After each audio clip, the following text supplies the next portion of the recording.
मित्रांनो नमस्कार, महायोजना दूतमध्ये तुमचं स्वागत आहे। मित्रांनो आज आपण आजच्या या व्हिडिओमध्ये पाहणार आहोत की कंट्रोलरचे किती प्रकार आहेत। आपण नेहमी आपल्या एसी मोटर असोत किंवा आता सोलारच्या मोटर असोत किंवा मग आणखीनही बऱ्याच ठिकाणी आपण कंट्रोलर जे आपण आपल्या शब्दात म्हणतो स्टार्टर ते वापरतो, त्या मोटरसाठी वापरतो।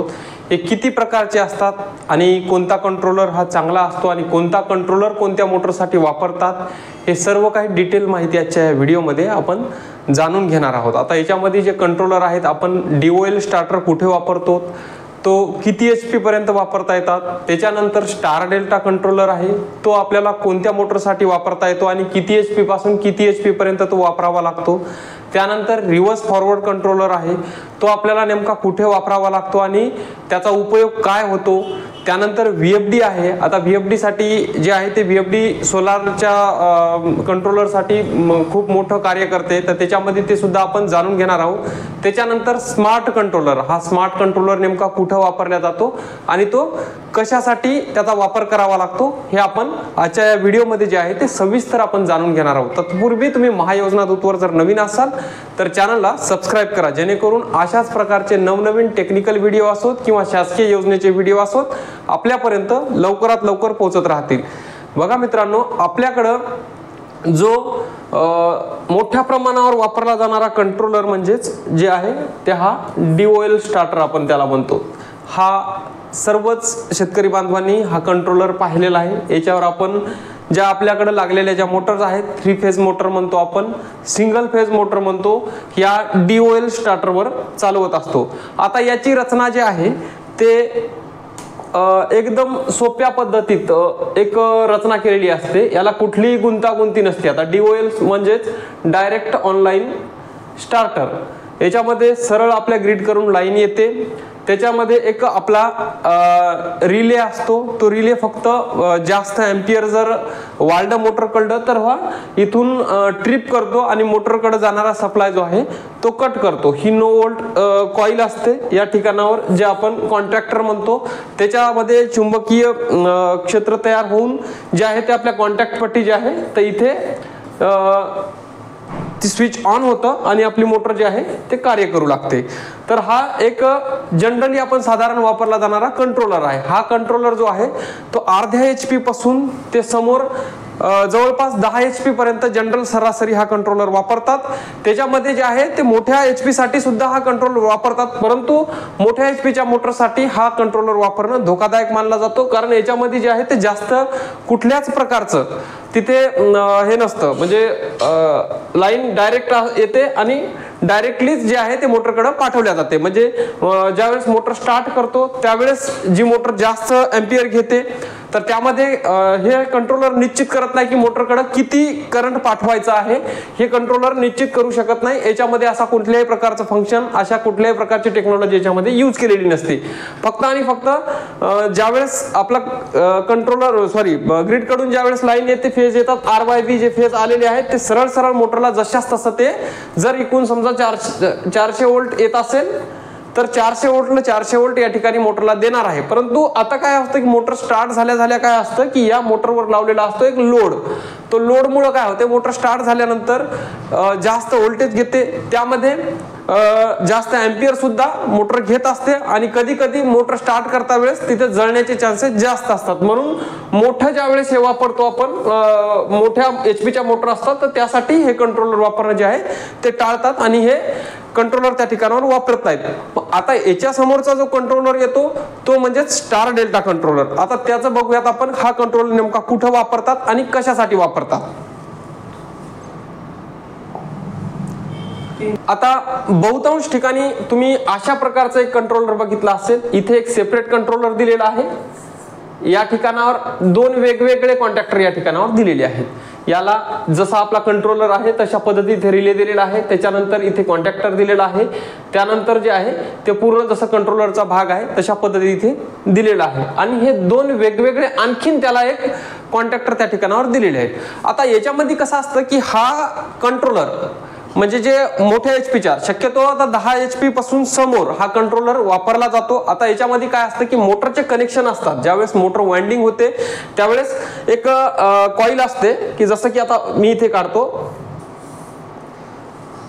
आता याच्यामध्ये काय होतं की हा मोटर वाइंडिंग असते, मोटर वाइंडिंगच्या 3 फेज असतात, 3 फेज असतात. याच्यामध्ये ज्यावेळेस आपण मोटर वाइंडिंग करतो त्यावेळेस मोटरचे 6 कॉईल ह्या बाहेर निघतात. आता स्टार कनेक्शन मध्ये काय असतं की ह्या कॉईल एकमेकाशी शॉर्ट केलेले असतात इकडे, आणि 3च केबल जे आहे ते कंट्रोलरकडे इनपुट देण्यासाठी या ठिकाणावर दिले जातात. परंतु डेल्टा कनेक्शन मध्ये काय असतं की हे 6च्या 6 केबल जे आहे ते पूर्णपणे म्हणजे कंट्रोलरकडे आणले जातात आणि कंट्रोलर त्याला मॅनेज करतात. आता ही मोटर नेमकी कशासाठी, कसं असतं की आता बघा इथे तुम्हाला डायग्राम मध्ये दाखवलेलं आहे की जे कंट्रोलर कडून RYB आलं तर त्यात या ठिकाणावर जे आहे ते पूर्णपणे रिले मध्ये गेलं, त्याच्यानंतर जे आहे ते कॉन्टॅक्टर मध्ये जाऊन समोर एक 3 फेज डायरेक्ट मोटरकडे गेले आहेत, आणि बाकी जे आहे ते जे काही 2 अदर हे आहेत म्हणजे कंट्रोलर इथे दिलेले आहेत, कॉन्टॅक्टर दिलेले आहेत, त्याच्याकडे ते फेज जोडलेले आहेत. आता याच्यामध्ये सर्वप्रथम काय होतं, मोटर स्टार्ट होताना ही स्टार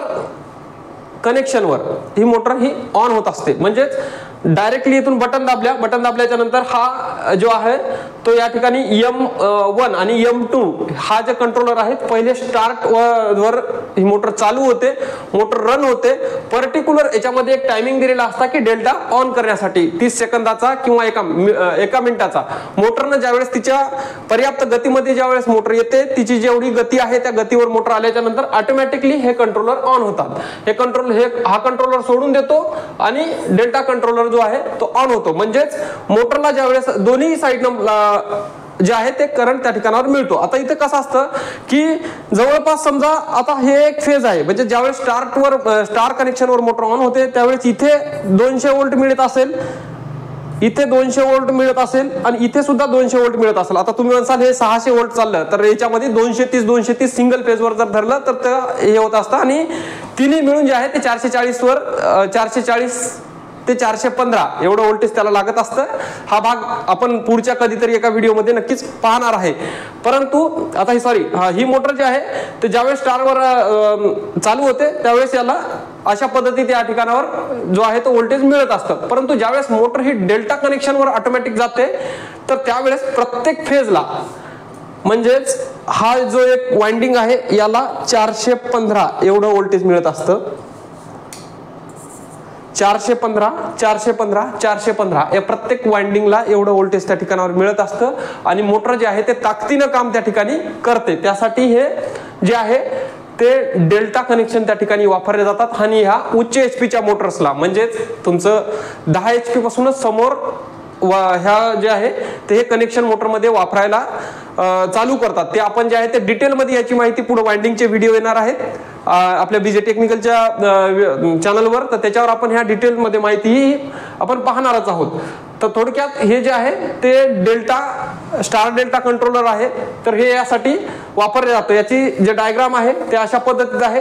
एक नॉर्मल कंट्रोलर आहे, तेवढा गुंतागुंतीचा याच्यामध्ये बिलकुल काही नाही. जे आपलं सेम कंट्रोलर आहे त्याच पद्धतीत हे आहे. फक्त मोटरचं कनेक्शन वाइंडिंग ऐवजी म्हणजे वाइंडिंग मध्ये कंट्रोल जसं कनेक्शन मारतात, एक शॉर्ट करतात आणि एक जे आहे ते इनपुट साठी बाहेर काढतात, तर तसं न करता 6च्या 6 केबल जे आहे ते कंट्रोलर पर्यंत आणतात आणि मोटरचं कनेक्शन या ठिकाणी केलं जातं. आणि कंट्रोलर जो आहे तो ऑटोमॅटिक मोटरला स्टार्ट करताना चालू करताना जो आहे तो स्टार कनेक्शनवर चालू करतो, आणि ज्यावेळेस मोटर रनिंग मध्ये येते पूर्ण त्याची गती प्राप्त करते त्यावेळेस जे आहे ते ऑटोमॅटिकली डेल्टा कनेक्शनवर मोटरला घेऊन जात असतं. म्हणजे मोटरचं कनेक्शन आहे ते कंट्रोलर मध्येच होत असतं. हे स्टार्टर जवळपास म्हणजे याची किंमत जर बघायचं झालं तर 7 ते 8 हजारापासून समोर 20, 25, 30 हजारापर्यंत याची किंमत जाऊ शकते. आता त्याच्या समोरचा कंट्रोलर जो आहे तो रिव्हर्स फॉरवर्ड कंट्रोलर.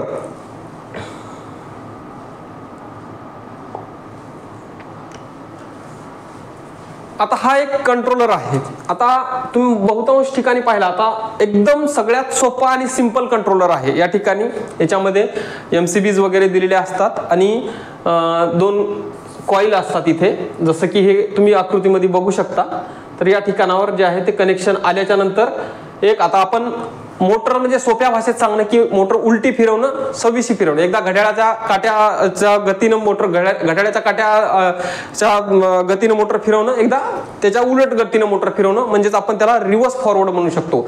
म्हणजे जसं आता मोटरचं कसं असतं की मोटर कोणतंही इक्विपमेंट जेव्हा इलेक्ट्रिक इक्विपमेंट फिरतं ते घड्याळाचा काटा जसा फिरतो त्याच आकारावर ते फिरत असतं, त्याच्या उलट दिशेने जर फिरलं तर ते उलट असतं. आता ही मोटर जे आहे ते कशामुळं आपल्याला रिव्हर्स फॉरवर्ड, आता बहुतांश ठिकाणी जसं की आपण नॉर्मली आपल्याकडे बघितलं तर क्रेन ज्यावेळेस आपण विहिरीमधून किंवा मग एखाद्या ठिकाणावरून ज्यावेळेस सामान लिफ्ट करतो त्यावेळेस त्या ठिकाणी या मोटरचा वापर होतो आणि ती मोटर वारंवार एकदा फॉरवर्ड गतीने फिरवावं लागते, एकदा रिव्हर्स फिरवावं लागते. त्याच्यामुळे जे आहे हा कंट्रोलर आपल्याला जो आहे तो इथे वापरला जातो. म्हणजे ही कंट्रोलर मध्ये चेक कनेक्शन केलेलं असतं की मोटर उलट आणि सरळ तशी जोडणी केलेली असते. एक वेळेस कंट्रोलर या साईडला फिरवल्याच्या नंतर मोटर जे आहे ते घड्याळाच्या काठ्याच्या आकार गतीने फिरते, दिशेने फिरते आणि कंट्रोलर या साईडला ओढल्याच्या नंतर जे आहे ते उलट गतीने मोटर त्या ठिकाणावर फिरत असते. जास्त काही गुंतागुंतीचं नसतं. हा बऱ्याच ठिकाणी जे मोटरचं रिव्हर्स फॉरवर्डचं काम करण्याचं असतं त्या ठिकाणी जे आहे तो वापरला जातो.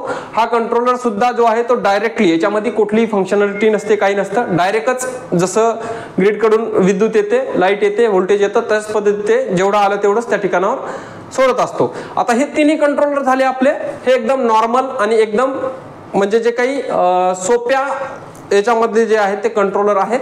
त्याच्यामध्ये कोणत्याही प्रकारचं फंक्शन वापरलेलं नाही, कोणत्याही प्रकारची टेक्नॉलॉजी वापरलेली नसती.